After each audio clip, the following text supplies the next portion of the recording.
Hello and welcome back to the shed. In today's episode I'm going to be reviewing the Tormek Complete Sharpening System. I just want to give one little disclaimer there that I've purchased this with my own money. I have no affiliation with Tormek and I'm just recommending and reviewing the product because I've been using it for a number of years and think that it is great, and I believe it'd be great for you too. What is the Tormek Water Sharpening System? Well, it is a slow speed water wheel that spins in a pool of water to keep everything nice and cool while you're sharpening your blades so you don't ruin the temper on them. The Tormek comes in two versions, the T8 and the T4. The main difference is the T8 has a 250mm grinding wheel, whereas the T4 has a 200mm grinding wheel, which means it's going to exacerbate the concave grind on the blade. There are many attachments for the Tormek. What the main unit comes with out of the box is a jig for flattening the stone, a square edge jig that you can also use as a camber, so it's like a 2-in-1 jig, so you can actually grind your cambers on there. It comes with this support arm you see here, little micro adjustment wheel here. It comes with obviously the main grinding wheel, the little dish here that you can see that comes off for the water, and it also has the strop that attaches on here, which actually has the little drive thing in here from this side. And you also get this natty little magnetic angle finding jig here that you use when your blades are on here to find your angles.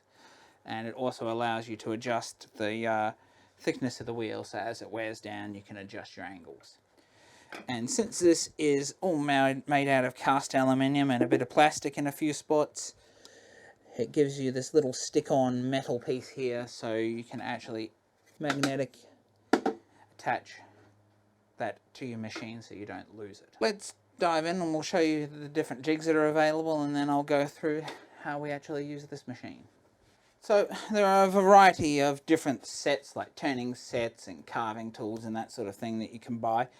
I got this mainly straight edge set here, so it has attachments for large knives, small knives, jigs for holding small knives and then clamping it in here for really small knives.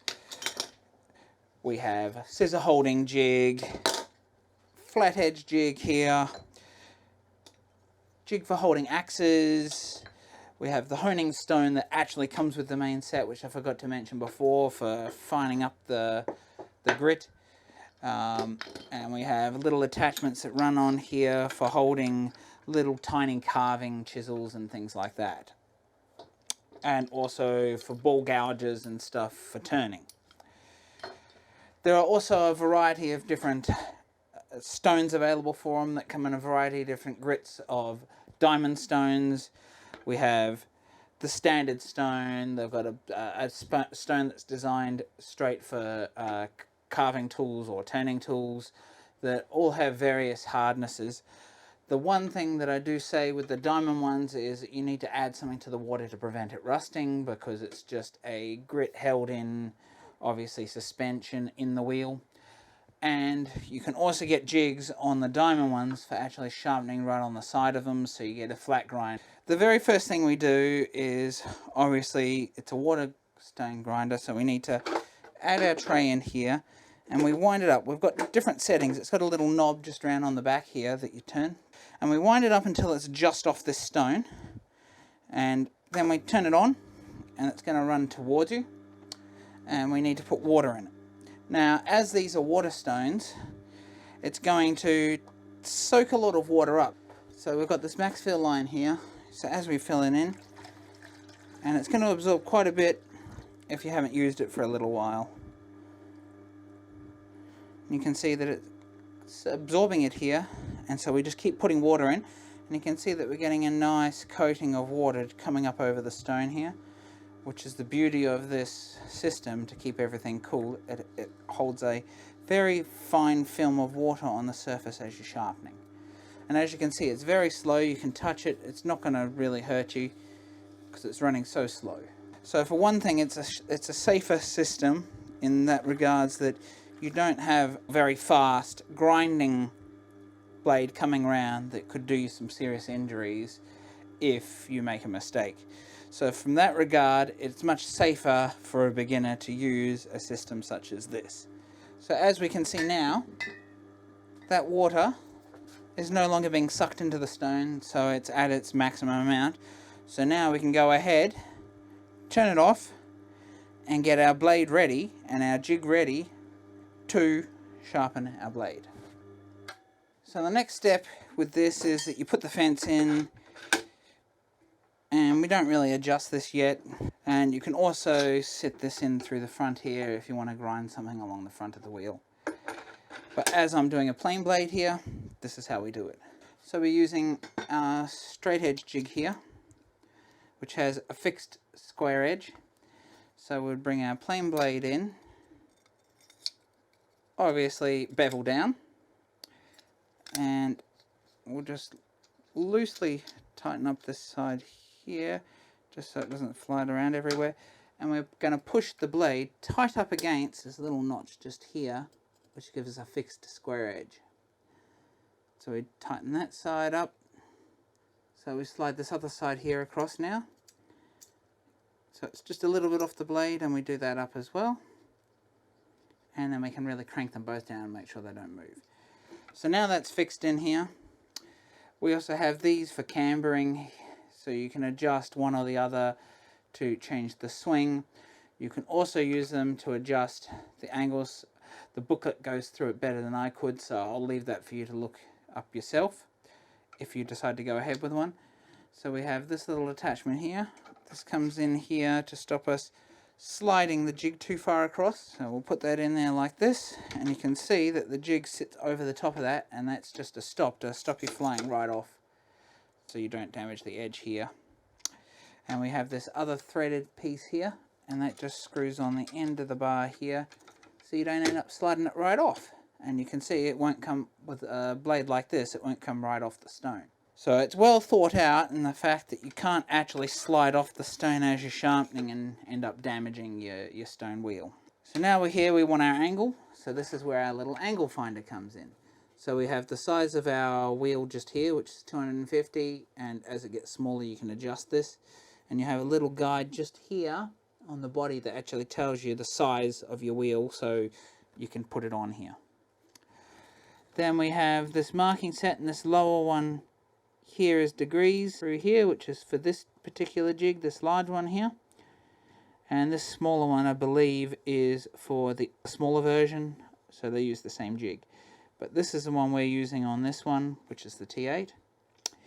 We have these markings around the edge of this, which allows you to find a bevel angle. So if you're not sure angle of your bevel is already on your chisel and you want to mimic that, you can do that, and then you go ahead and set it here. So for the sake of this, we'll just set this to 25 degrees, as you can see just here. Now this process is where it gets interesting. So we have this rounded part that sits here. This flat piece sits just on the wheel and then butts up against the back of our plain blade. Now we have this loose, and we have our micro adjuster, so we adjust it up or down. So you can see by turning this little wheel here, we can adjust that angle, and we keep moving it until that's flat against the back. So we can see that's flat against the back now, so now that is at the set 25 degrees. Then you go ahead, and if you look around the back here, now that we've got our micro adjusters set, we'll do this one up over here, then we'll push down and make sure that's fully seated, lock that off, and now our fence is locked in place. And if you had this exact protrusion here, you could repeat these results with every single blade you put in there, if you wanted them all at the same angle. Now that that's done, lift the blade up, turn it on, wait a couple of seconds for it to get up to full speed, and then it's a matter of keeping your fingers across the bottom here and moving it back and forwards like this until you have a nice sharp blade. And if you wanted to repeat the exact same results you could sharpen everything on here, and we use this stone, pushes down for a coarser side, and then you can change the grit to a finer side. So I believe it's about 400 and 1200, something like that, and that'll change the grits. So you could theoretically go from a coarse grind to a fine grind and then onto the strop, and there's your complete system done. So you'd work it back and forwards here, and it doesn't take as long as I've seen other reviews say these types of grinders take, but it still takes a little bit of time, and it is going to be slower than a fast speed grinder. And now we can also undo these little ones here, and we add, so let's just lift these right up, and we add quite a rock to it, so it allows us to tilt it. So as you're going that way, and then when you're going back, you tip the edge out, and you can add a camber into your blade. You can see that it twists slightly, so you could add a camber that way and then go back that way, and what that ends up doing is adding a camber onto your blade. Once we've done that, we turn the whole system around like this, we undo this, and we put our arms in over here. Now, if you wanted to regularly do this, you certainly could, and you can actually buy another arm, so you could actually keep two arms on the system. And the process for using the strop here is, because as we turn it on, we've turned it around because the leather strop is moving away from us.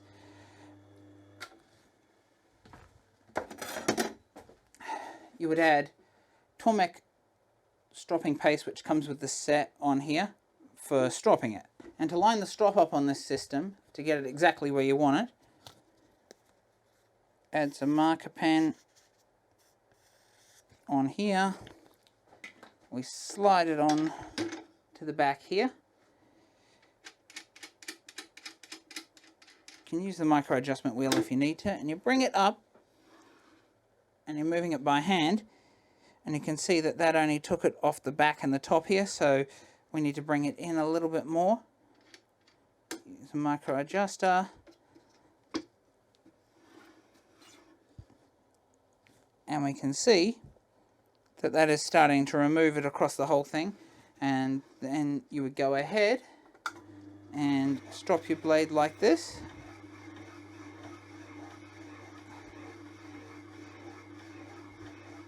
The only thing I find you can't remove very well is the burr, but the instructions tell you that you can come in like this and use the strop to remove your burr like that. And the whole idea is that this is a complete sharpening system. Once that's done, you're complete, the system's done, and you have a whole host of other jigs that you can use with it. I've been using this Tormek for about 3-4 years now, and it's not let me down, and it's worked perfect every time I've come to use it. And although it is expensive, they do come with some pretty good warranties. Here in Australia, it comes with a 10-year warranty. The T8 with just the basic jigs at the time of recording this was somewhere around the 1200 to 1300 AUD price range, and the T4 is somewhere around the 750-800 range. You guys in America, obviously those prices are going to be different, and they'll be most likely cheaper than here. However, the process of using this is still going to be the same for you guys. So there you have it, folks. That is a basic rundown and review of the Tormek, and it's never let me down, and I'd highly recommend giving it a try if you can afford it. I have tried some cheaper knockoff systems, and I found that they did not work as well as the Tormek, and wish that I hadn't wasted the money on some cheaper ones prior to going for the Tormek. As the old saying is, buy once, cry once, and I truly believe that if I'd bought this system right up, although it was more expensive, I would have ended up saving more money in the long run. Bye for now.